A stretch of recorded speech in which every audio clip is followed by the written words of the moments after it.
Chapter 181. The Red Stone. Wait a moment. You are saying it wasn't in the palace, but here?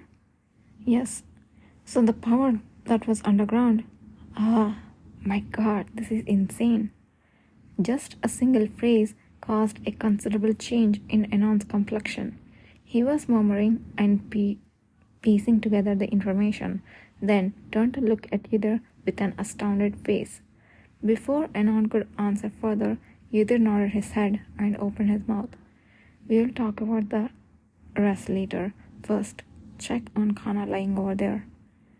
Do you think you're my parent or something? Stop ordering me around. What's important now is figuring out what you guys were up to down there. Khana fainted after using her powers on the Red Stone.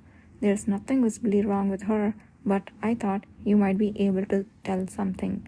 So, please check on her first. It's a request. Why are you telling me this now? Anon, swallowing a myriad of unsaid words, turned towards the bed where Khana lay and scrutinized her. She seems fine. She is not completely drained like those mages. Her energy is a bit unstable, but it's not as bad as yours. It's common for someone with less inherent power to overuse their power suddenly and then be unable to handle it. So, there isn't any major problem then? Yes. Hearing the short response, Yudhir exhaled deeply. He felt a slight sense of relief. Let me know as soon as Khana wakes up. And can you call Priest Lusan? Why? Did he get an injury that needs holy power? If that's not the case, just tell me. That guy is busy enough treating those mages. Yudhir fell silent for a moment and then took off the glove on his right hand. Showing was easier than explaining. What's that?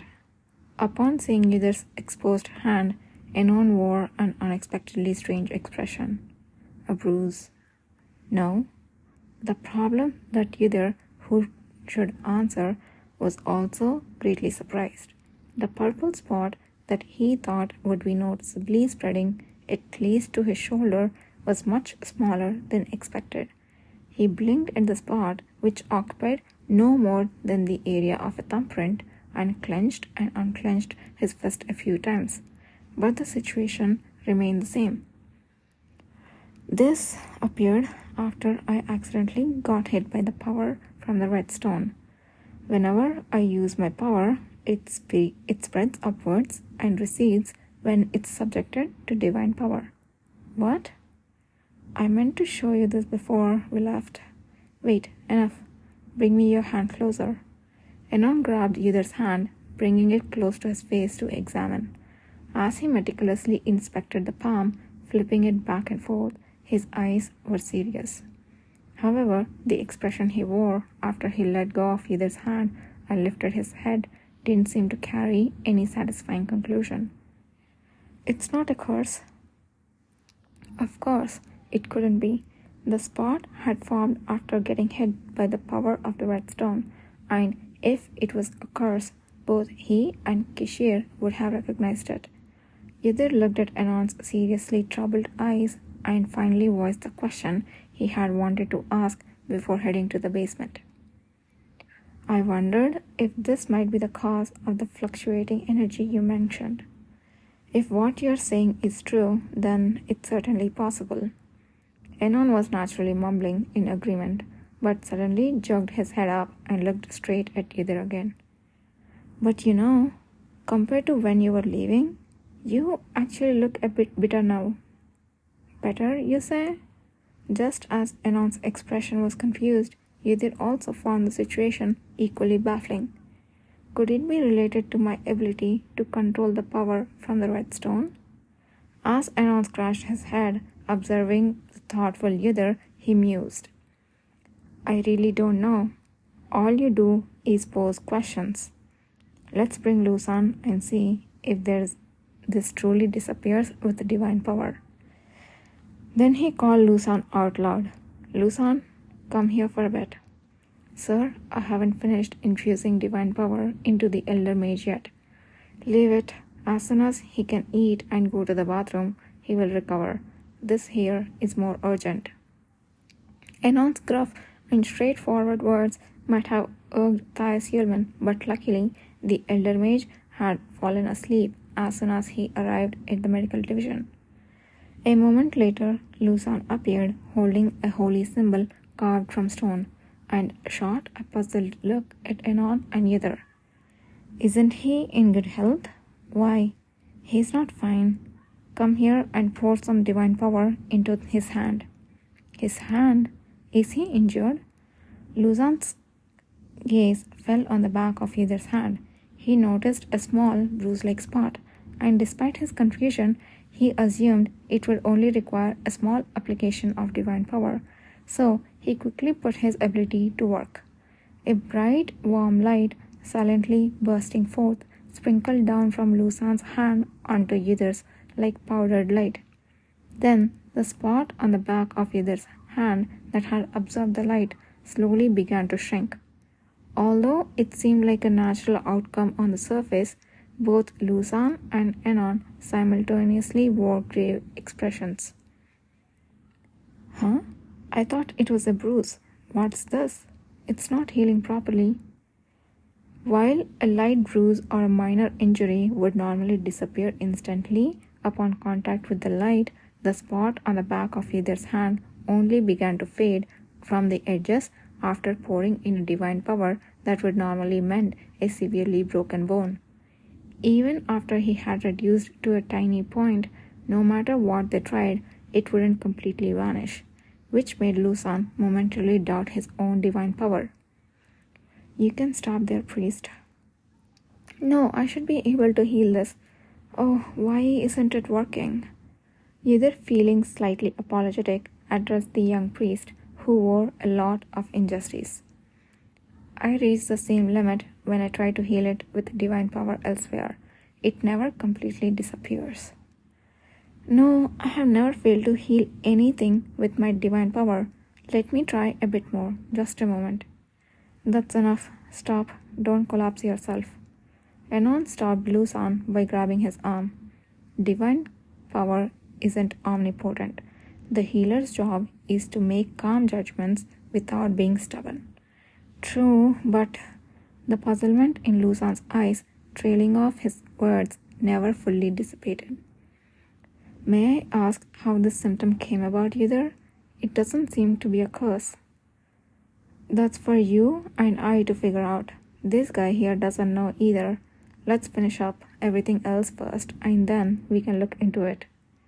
Before Yither could respond, Enon pushed Lusan away. After displaying his resolve to find a way to cure Yither's spot, Lusan turned back to attend to the other mages. Watching Lusan's priestly robe flutter away, Yither murmured to himself, Thanks, Enon. I didn't do it for you. Enon spat out his still not entirely honest reply, looking down at Yither with a scrunched face. Didn't such things happen where you came from? If you knew about the strange blemish, you could have avoided it in advance, right? Well, recalling the ghastly face of Kashir he'd seen in his dream, Yither casually replied, There might have been, but I didn't know about it because it wasn't related to me then. I see. And the blemish isn't such a problem. If a blemish that doesn't disappear even when poured with divine power isn't a big problem, then what is? Ordinary people would despair as if they were going to die if such a thing happened to their bodies, even if it's a blemish that doesn't hurt. It's not that it doesn't hurt. Then isn't it a bigger problem? Enon inquired as if he was extremely curious. Yither slowly opened his mouth, gazing at Enon's face, where a keen interest was evident. Even if I have a blemish like that, I can use my power and I don't die. It doesn't interfere with achieving my goals. That's enough, I think. When the blemish flared up, it was a bit painful, but it didn't feel severe compared to the many injuries and tortures he'd endured in his previous life. It was an exceedingly cool-headed assessment. Goals. You mean protecting your boss? That's right. And Enon too, and the rest of the people and the world. He swallowed the rest of the words, responding briefly, yet his underlying feelings seemed to be conveyed well as Enon's eyes darkened. If that's your true intention, there are two possibilities. Either he becomes a very important person in the future, or you had a deeply loving relationship with your boss, or both. Which one is it? User couldn't immediately open his mouth. While the former was a logical inference, he couldn't understand how the later thought had sprung up. Love, I don't know why you would think that, but anyway, it's different. What's so different from your expression when you talk about it? Sir Ale, are you still awake? Their conversation came to an abrupt end as Nathan Zuckerman entered the room just as the door opened. Enon, with a furrowed brow, stepped back and Uther turned his head towards him. Nathan, who had brought the patients to the medical division and then went back down to the basement where Kishir was holding a few unfamiliar papers in his hand. Did you receive the treatment from the priest? I did. That's fortunate. The Duke wanted to ask about that first. Is the commander all right?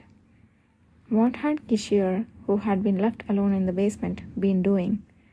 As he recalled the face that looked the most weary since he returned to the past, Nathan lightly nodded and drew the curtain around Uther's bed and came closer. After inspecting inside and confirming there was no problem, he went to calm the members. Enon had said the building shook. He felt the tremor, so the other members must have felt it too. He belatedly thought that it must have been quite a chaotic situation outside, even if they weren't aware of it.